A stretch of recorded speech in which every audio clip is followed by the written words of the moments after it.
In today's video, I'm going to teach you how to free up space in your Outlook mailbox in just 5 minutes. It's a straightforward process that can help keep your emails organized and ensure you have enough room for new messages. Let's get started by opening Microsoft Outlook. Once you have Outlook open in your web browser, make your way to the top right corner of the screen. There, you'll spot the sign in button. Click on it, and if you're not already logged in, you'll need to enter your email and password. Don't worry, this is standard procedure to access your email account, and it ensures you'll have full access to all necessary settings. With your account open, direct your attention again to the top right corner of the screen and click on the settings icon. This often looks like a small gear. Clicking on this will bring up a menu with a list of options designed to customize your email experience. From this menu, you are going to navigate to the account section.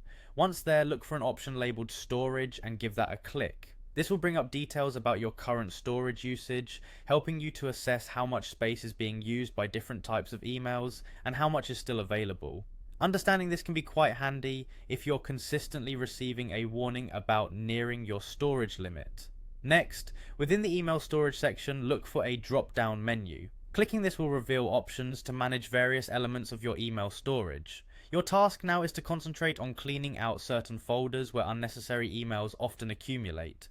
We'll start by emptying all the items in your deleted items folder. It's remarkable how quickly this space can fill up with emails you thought you'd already dealt with. By clearing this out, you'll free up a substantial amount of space. Once you've done that, turn your attention to the junk email folder. Much like the deleted items folder, junk emails can rapidly build up. By selecting and clearing out any lingering junk emails, you'll make even more room available for important messages that matter to you.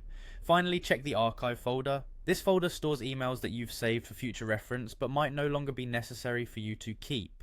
Review these emails, and if you find them irrelevant, go ahead and empty the archive. And there you have it. With these simple steps, you've successfully freed up space in your Outlook mailbox. This isn't just about making room, it's also about making sure that your email account runs smoothly and efficiently. Remember, regularly managing your storage will help keep your mailbox organized and allow you to avoid those pesky full mailbox messages in the future. Thanks for tuning in and happy emailing.